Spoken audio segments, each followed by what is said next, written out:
एक चीज हमेशा याद रखिएगा, मौसम ऐसा चल रहा है जहां आत्माओं की शक्ति थोड़ी सी घटी हुई है, और वो कोई भी हो सकते हैं, वो आपके बच्चे भी हो सकते हैं। वातावरण, मीडिया का असर, मीडिया मतलब सारा दिन जो सुनते पढ़ते देखते रहते हैं, प्रभाव, संग का रंग, थोड़ी सी शक्तियां घटी हुई है। अचानक कोई भी कैसा भी व्यवहार कर सकता है, लेकिन हमें यह याद रखना होगा, उन्होंने अगर सही व्यवहार नहीं किया तो वो इसलिए नहीं किया क्योंकि उनकी शक्ति थोड़ी सी घटी हुई है उस समय। हम कौन सी वाली आत्मा है? हम कौन सी वाली आत्मा है? देने वाली आत्मा है। तो देने वाली आत्मा मतलब जब जहां किसी भी चीज की कमी होगी हम देने वाली आत्मा है। तो कोई अगर आपके सामने कुछ गलती करे, कोई काम ठीक से ना करे, कोई अपशब्द बोले, कोई बड़ा धोखा भी दे दे, हमें याद रखना पड़ेगा ये उसकी शक्ति की कमी का निशान है। और क्योंकि उसके पास शक्ति की कमी है तो मुझे उसको क्या देना है? क्या देना है आपने उसको? किसी के पास धन नहीं होता, हम धन देते हैं। किसी के पास रक्त नहीं होता, हम उसको खून देते हैं। किसी के पास पढ़ाई नहीं होती, हम उसको किताबें देते हैं। किसी के पास शक्ति नहीं होती, हम उसको, अरे बताइए, किसी के पास शक्ति नहीं होती, हम उसको क्या देते हैं? किसी के पास शक्ति नहीं हो तो हमने उसको क्या देना है? शक्ति नहीं है तो क्या देंगे? जो उसको चाहिए वो देंगे ना। तो किसी के पास शक्ति नहीं है तो हमने उसको क्या देना है? बोलो अच्छे से। शक्ति नहीं है तो हमने क्या देना है उसको? हमने उसको शक्ति देनी है। आप रेडी हैं शक्ति देने के लिए? आप रेडी हैं शक्ति देने के लिए? रेडी है। अब आप इधर लेकर आइए, लेफ्ट हैंड पर किसी एक को रखिए, ले हाथ आगे करो, चलो देखते हैं कैसे शक्ति देने हैं। किसी एक को रख लो यहाँ पे जो आपको दिख रहा है, उसका व्यवहार ठीक नहीं है, ऐसे नहीं करना चाहिए, ऐसे करना चाहिए। आज से उसको गलत बोलना बंद करो। पहले वो गलत नहीं, थोड़ा सा कमजोर है। दो बातों में बहुत फर्क होता है। वो गलत नहीं है, आत्मिक शक्ति थोड़ी सी कमजोर है। जैसे अगर शरीर मेरा कमजोर है तो मुझे यहाँ से उतरने में मुश्किल होगी, मुझे सीढ़ी उतरने के लिए किसी का सहारा चाहिए। मैं गलत नहीं हूं, मैं कमजोर हूं। लेकिन अगर आप मुझे देखेंगे और बोलेंगे कमाल है, उतरना भी नहीं आता, मैं गलत नहीं हूं, मैं कमजोर हूं। और अगर मैं कमजोर हूं तो आप तुरंत क्या करेंगे? आप बोलोगे आओ, हम आपका हाथ पकड़ते हैं, आप नीचे उतरो। फिजिकली तो हम कर लेते हैं ये। अब ये जो समय चल रहा है हमें यहाँ करना है, हमें लोगों का हाथ पकड़ना होगा। हाथ मतलब उनको शक्ति का हाथ देना पड़ेगा। लोग खुद अपने मन से बड़े परेशान हैं आजकल। किसी के अंदर ईगो है, किसी के अंदर इनसिक्योरिटी है, किसी के अंदर जेलेसी है। वो सो नहीं सकते अपनी जेलेसी की वजह से। अब वो हमारे आसपास ही हमारे साथ काम करते हैं, हमारे साथ रहते हैं। अब अगर किसी को हमसे ईर्ष्या है तो क्या वो बहुत प्यार से बात करने वाला है हमारे बारे में? किसी को वो चार गलतियां ही ढूंढेगा हमारे अंदर, वो गलतियां ही फैलाएगा हमारे बारे में। हम कहते हैं ये गलत है, ऐसे कैसे कर सकता है। ऐसे व्यक्ति पर क्या आना चाहिए? गुस्सा नहीं। क्या आना चाहिए? बोलिए, क्या आना चाहिए? कितने ज्ञान है देखा हमारे पास? आपने देखा हम सब कितनी ज्ञानी तो आत्मा है। वो कमजोर है, वो अपने अंदर मन में सुकून में नहीं है, वो अपने मन से ही खुद ही परेशान है। ऐसी आत्मा पर रहम रहम रहम आना चाहिए। जो कमजोर है उससे गुस्सा करना, उससे नाराज होना। अब इसको विजुअलाइज करना, यहाँ जो है उसकी शक्ति थोड़ी कम है इसलिए वो गलत व्यवहार कर रहा है। यहाँ हम हैं, अगर मुझे उनका व्यवहार बुरा लग गया, अगर उनके व्यवहार से मैं नाराज हो गई, अगर उनके व्यवहार में मैंने चार लोगों को उनके बारे में गलत बोल दिया, तो मैंने उनको कौन सी एनर्जी दी? पॉजिटिव या नेगेटिव? पॉजिटिव या नेगेटिव? वो ऑलरेडी किधर थे? वो ऑलरेडी किधर थे? नेगेटिव। मैंने क्या दे दिया? कौन सा कर्म बना? मतलब मैं सीढ़ी उतर रही थी, वैसे ही मेरे से उतरा नहीं जा रहा था। आपने हाथ तो खैर नहीं पकड़ा, आगे का आपको पता है आपने क्या किया। फिजिकली हमें सब कुछ दिखाई देता है, सेम चीज मन के लिए भी करना है। अगर मैं नीचे उतर रही हूँ, मुझसे नहीं उतरा जा रहा, और आपको कोई दिखाई दे कि कोई बीच में पैर मार के मुझे और ही गिरा दे, तो आप उसमें मुझे गलत कहेंगे या उनको गलत कहेंगे? किसको गलत कहेंगे? किसको कहेंगे? तो अपने आप को बचाइए। सामने वाला मन से कमजोर है, आत्मिक शक्ति घटी हुई है। अगर किसी के अंदर अहंकार है अर्थात आत्मिक शक्ति कम। अगर किसी को गुस्सा आता है, आत्मिक शक्ति कम। अगर कोई सारा दिन शिकायत करता रहता है, मतलब आत्मिक शक्ति कम।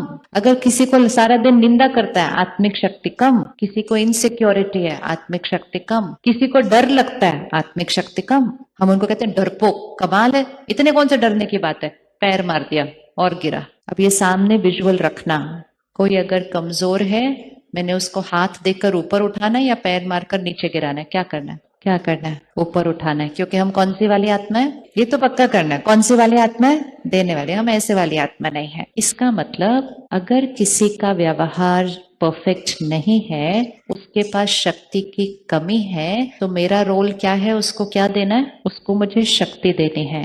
और शक्ति देनी है मतलब दुआएं देनी है। और जब मैं उनको दुआएं दे रही होंगी, सबसे पहले कौन ठीक रहेगा? उनको दुआएं देते हुए सबसे पहले किसकी शक्ति बढ़ती जाएगी? मेरी शक्ति बढ़ती जाएगी। और जितना मेरी शक्ति बढ़ती जाएगी, मेरे से औरों की शक्ति बढ़ती जाएगी। तो मेरा भाग्य तो श्रेष्ठ बनेगा ही बनेगा, फिर मेरी शक्ति की वजह से दूसरों का भाग्य भी श्रेष्ठ बन जाएगा। इसीलिए पहले एक दिया जलाया जाता है, और एक दिए से दूसरा दिया, दूसरे दिए से तीसरा दिया, और फिर दिवाली आ जाती है। अर्थात सृष्टि पर सतयुग आ जाएगा, जब हम हर एक सिर्फ एक दिया बनना शुरू कर देते हैं, देने वाला बनना शुरू करते हैं। और जब हम ऐसे ऐसे करते हैं, मेरे साथ ऐसे क्यों बात की, इसने मेरे साथ ऐसा क्यों किया, ये ऐसे ही क्यों करते हैं, ये ऐसे वाली एनर्जी है, तो हमारा दिया बुझ जाता है। उनका तो दिया बुझा हुआ था, इसलिए उन्होंने ऐसा व्यवहार किया, लेकिन उनको देखकर मैंने अपना दिया बुझाया। फिर मैं घर गई, मैंने गलत व्यवहार किया, मुझे देखकर घर में किसी अपने ने अपना दिया बुझाया, और धीरे धीरे सारे दिए बुझ गए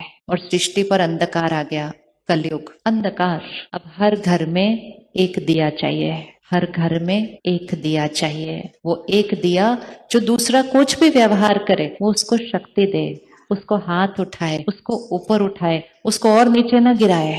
हर घर में एक शक्ति स्तंभ चाहिए। समय आ गया है, हर घर में पावर चाहिए, पावर चाहिए। आंख बंद करिए, उनको सामने लेकर आइए, लेकर आइए, चेहरा देखिए अच्छे से उनका, कौन सा संस्कार है उनके पास। अब हमने दुआ देनी है। दुआ अर्थात जो संस्कार उनके पास है, उसके बारे में न हमने सोचना है न बोलना है, लेकिन जो संस्कार हम उनके अंदर देखना चाहते हैं, अब उनको दुआ दीजिए। आप सब मन में इसको रिपीट करेंगे, उनको देखते हुए, आप शक्तिशाली आत्मा है। ये आपको उनको कहना है, आप शक्तिशाली आत्मा है, आपका हर निर्णय सही है, आपके संस्कार श्रेष्ठ हैं, परमात्मा की सर्व शक्तियां आपके साथ हैं। और फिर जो संस्कार आप चेंज करना चाहते हैं उनके अंदर, आप वो संस्कार लीजिए और आप बोलिए, आप फिल इन द ब्लैंक। वो संस्कार लिखिए, आप फिल इन द ब्लैंक आत्मा है। मतलब कोई अहंकारी है तो आप उसके लिए बोलिए, आप निर्माण चित्त आत्मा है। कोई गुस्से वाला है तो आप बोलिए, आप शांत स्वरूप आत्मा है। कोई इनसिक्योर है, उसके लिए आप बोलिए, आप संतुष्ट आत्मा है। कोई डरता ज्यादा है, चिंता ज्यादा होती है, आप उसके लिए बोलिए, आप निडर निश्चिंत आत्मा है। मिल गया संस्कार कौन सा? जो संस्कार है उसके बारे में सोचना और बोलना नहीं। अगर हमने उनके नेगेटिव संस्कार के बारे में सोचा और बोला, तो हमने उनकी एनर्जी अपने पास ले ली। हमें उनकी एनर्जी अपने पास नहीं लेनी है, हमें प्योर डिवाइन एनर्जी उनको देनी है। उससे हमारी भी शक्ति बढ़ेगी और उनकी भी शक्ति बढ़ेगी। हमारा भी दिया जला रहेगा और हमारे दिए से उनका दिया भी जलेगा, क्योंकि हम देने वाली आत्मा है। किस किस को मिल गया? क्या लिखना है फिल इन द ब्लैंक में? अब किस किस को मिल गया? सबको मिल गया। बहुत ईजी है, बहुत ईजी है। ये होता है दुआ देना। हम क्या कहते हैं, ये कुछ नहीं कर सकता, इससे नहीं होगा, कितना भी समझाओ, ये तो समझते ही नहीं है। इतनी दुआएं देते हैं कि वो जितना खराब होता है उससे ज्यादा हो जाता है। हमेशा याद रखना, हमारे संकल्पों का दूसरों पर असर पड़ता है। ध्यान से सोचना और बोलना चाहिए, क्योंकि जो हम सोच रहे हैं और बोल रहे हैं, पहले वो हमारी शक्ति को या तो घटा रहा है या बढ़ा रहा है, और फिर जाकर उनके ऊपर बढ़ा रहा है या घटा रहा है। जो दिख रहा है वो नहीं बोलना, जो देखना चाहते हैं वो बोलना है। ये अभी फूल है, थोड़ा सा मुरझा गया। कितना मुरझाया? 10%। 90% अच्छा ही अभी है। अब अगर हम सब सिर्फ इस फूल को देखें और बोले, बेकार, मुरझा गया है, ये तो खत्म, तो अभी वो उतना मुरझाया हुआ नहीं है, थोड़ा सा ही दिख रहा है। लेकिन जब हम ऐसे बार बार बोलेंगे, तो बेकार, ये तो मुरझाया हुआ है, इसका तो कुछ नहीं हो सकता, ये है ही ऐसा, तो आपको क्या लगता है वो फूल क्या हो जाएगा? खिल जाएगा, खिल जाएगा। क्या फूलों पर हमारे संकल्पों का असर पड़ता है? फूलों पर संकल्पों का असर पड़ता है? अगर फूलों पर संकल्पों का असर पड़ता है तो लोगों पर कितना पड़ता होगा, लोगों पर कितना पड़ता होगा।